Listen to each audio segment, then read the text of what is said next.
What if we were to tell you that ancient people discovered how to build flying machines 15,000 years ago? Not just flying about the skies, but underwater and even in space.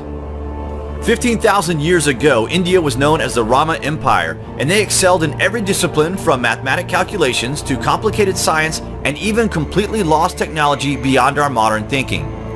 Today, a huge wealth of text and buildings still exist to back up their existence in India that testifies to the extremely advanced civilization that is said by these texts to go back over 36,000 years.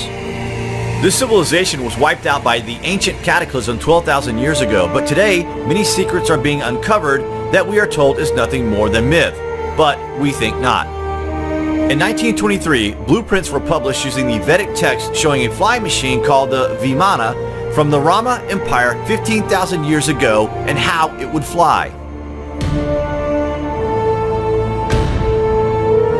But there are pockets of evidence from around this time period suggesting that airships were designed and built in Europe as a direct result from this ancient information.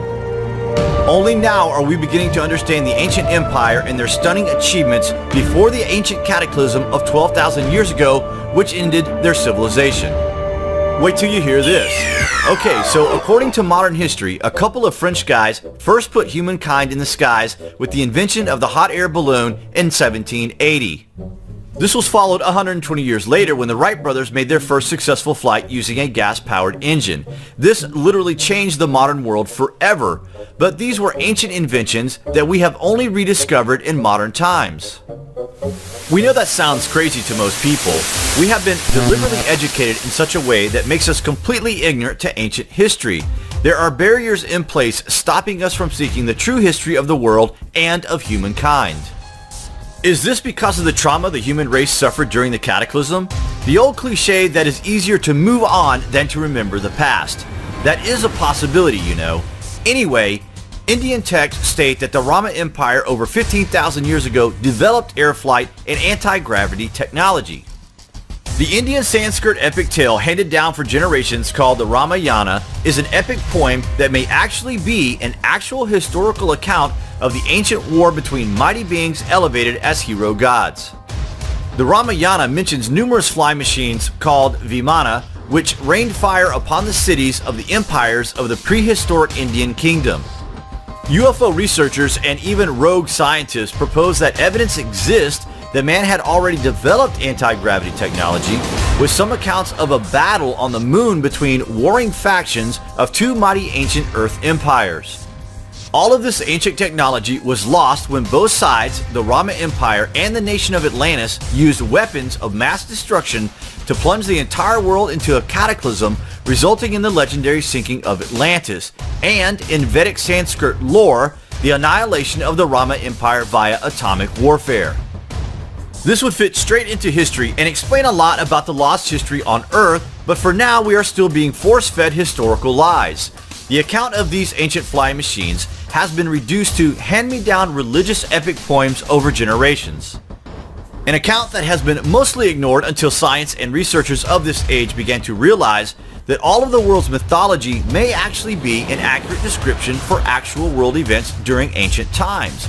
Traditional archaeologists and historians wrongly subscribe to the idea that technology developed at a slow pace over time, have preached that there were no such things as aircraft in prehistoric times. Even NASA is picking up the slack. They are working on an ion engine which uses a stream of high-velocity electrified particles, technology similar to ancient mercury-powered ionizing engines of the Vimanas, but using today's knowledge and engineering. Ancient Indian Sanskrit texts have extensive and extremely detailed descriptions of flying vehicles used by godlike heroes to travel their kingdom, as well as flying temples waging war against another rival kingdom, the Atlanteans. The Ramayana and other Indian Sanskrit epic poems have been relegated to mythical status by historians rather than accepted as a crude but accurate account of flight and gravity-controlled technology and war histories of two highly advanced ancient civilizations. A regression to hunter-gatherer survival conditions may have happened if a pole shift hit us, conditions of which are being studied right now by new think archaeologists looking for an explanation for global coincidences in archaeological dig findings and regional myths and folklore. In 1875, the Vaimanika Sastra, a 4th century BC text, was discovered in a temple in India. The Sanskrit text detailed ancient Vedic flight technologies for the operation of Vimanas, including instructions on steering the aircraft in air, underwater, and in space, what precautions to take for long flights, and protection of the airship from storms and lightning. The Vaimanaka Sastra even details how to switch the drive back and forth from solar energy to anti-gravity flight power depending on flight conditions, containing 8 chapters with diagrams describing 3 types of Vimana aircraft, including working mechanisms that are not vulnerable to fire and never break down, plus all the 31 essential parts of an airship and 16 specifically forged materials from which they are constructed.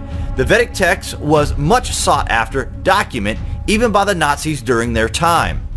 The Rama Empire aircraft vehicles are built and designed to absorb both light and heat as power source and for stealth flight. With the cataclysm sinking the Atlantis and wiping out the Rama Empire's major cities with atomic weapons, the world endured a few thousand years of post-apocalyptic Stone Age existence. We are slowly warming up to this idea as fact, and we may even one day uncover how to replicate this lost knowledge.